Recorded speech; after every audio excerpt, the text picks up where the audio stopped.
Pessoal, vamos resolver esse exercício aqui, certo? Então, calcule o módulo do campo elétrico produzido por um fio carregado infinito a uma distância r utilizando a lei de Coulomb, certo?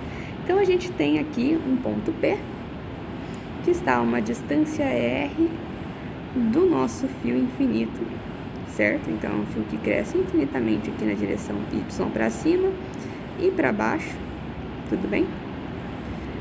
E a gente quer saber qual é o valor do campo elétrico neste ponto P.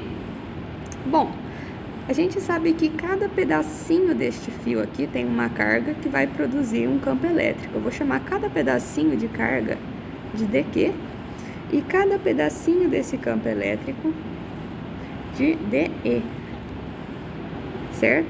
Só que como esse fio é infinito, tanto para cima quanto para baixo, esta carga dQ aqui em cima vai ter uma carga equivalente aqui embaixo a uma mesma altura, aqui mais y e aqui menos y.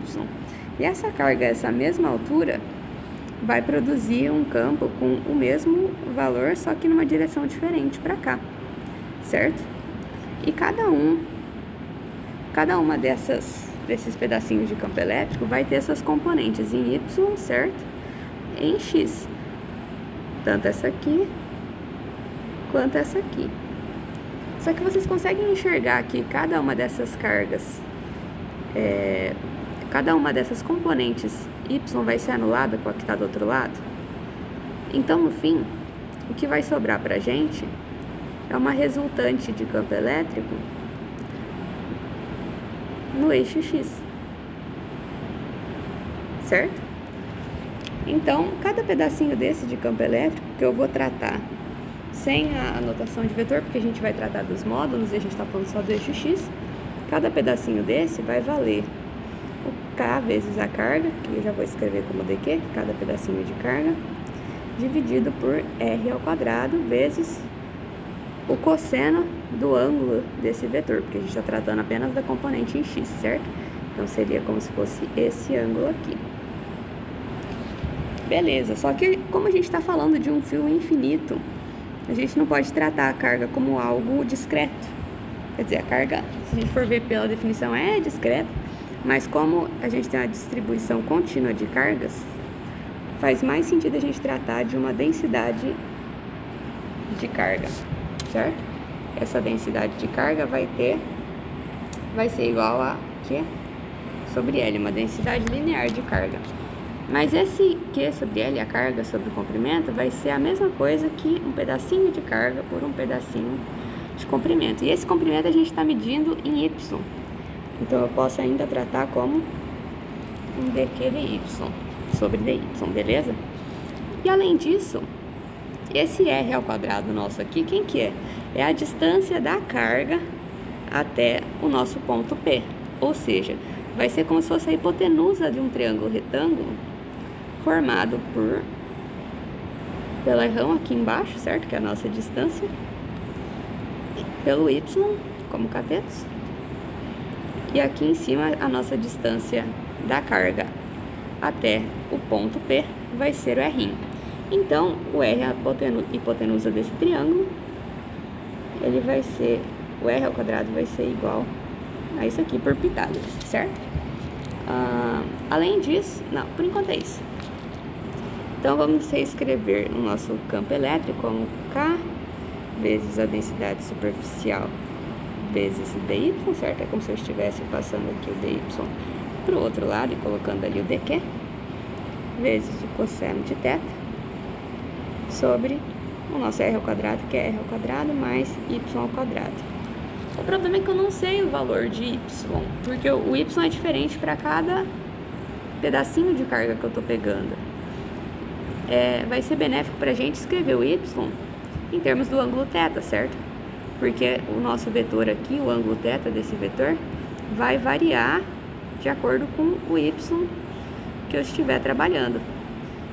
E eu posso fazer isso através desse nosso retângulo aqui, certo? Que ele tem esse ângulo θ que a gente tinha desenhado aqui no desenho grande.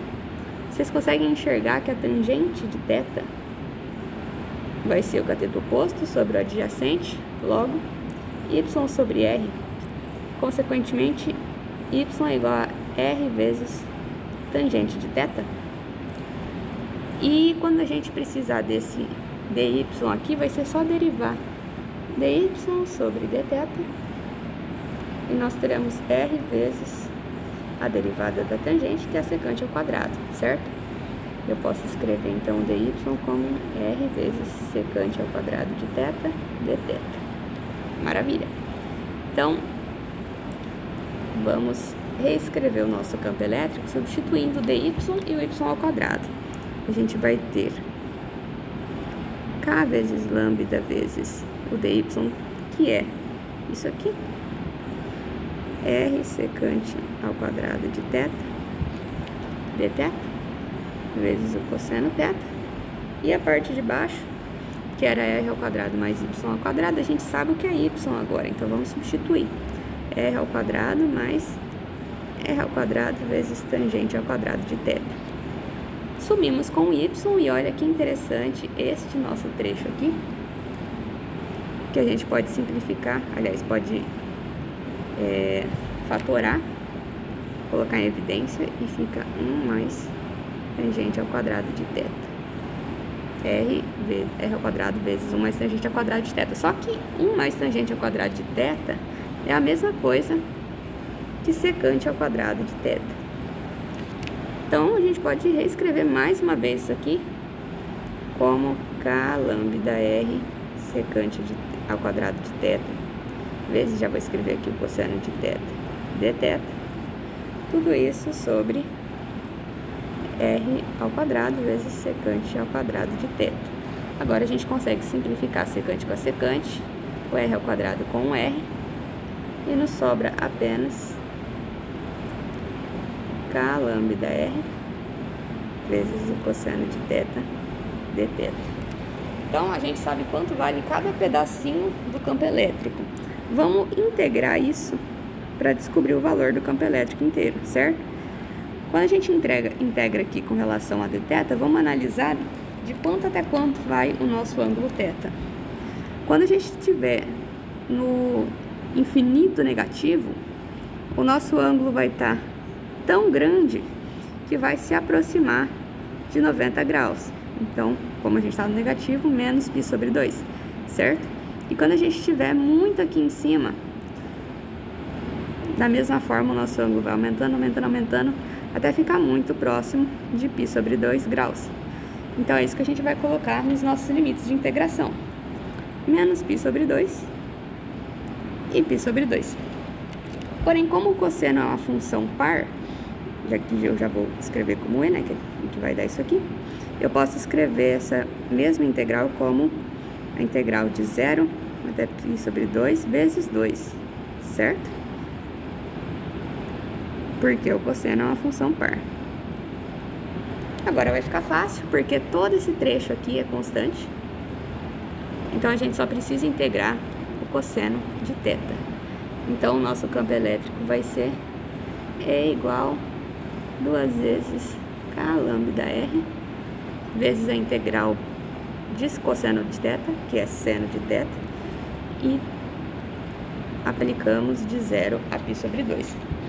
O seno de π sobre 2 é 1, o seno de 0 é 0, então a gente vai escrever isso como 2k lambda r. Porém, o k a gente sabe que é a mesma coisa que 1 sobre 4π epsilon 0, certo? Aí a gente vai cortar esse 2 com 4 aqui, vai ficar só 2 aqui. Por fim, chegamos que o nosso campo elétrico no ponto P vai ser lambda sobre 2πr epsilon 0. Então, vimos que ele só depende da nossa distância r, certo? Então, o nosso campo elétrico neste ponto P, a uma distância r, vai ser igual a lambda sobre 2πr epsilon 0. Beleza?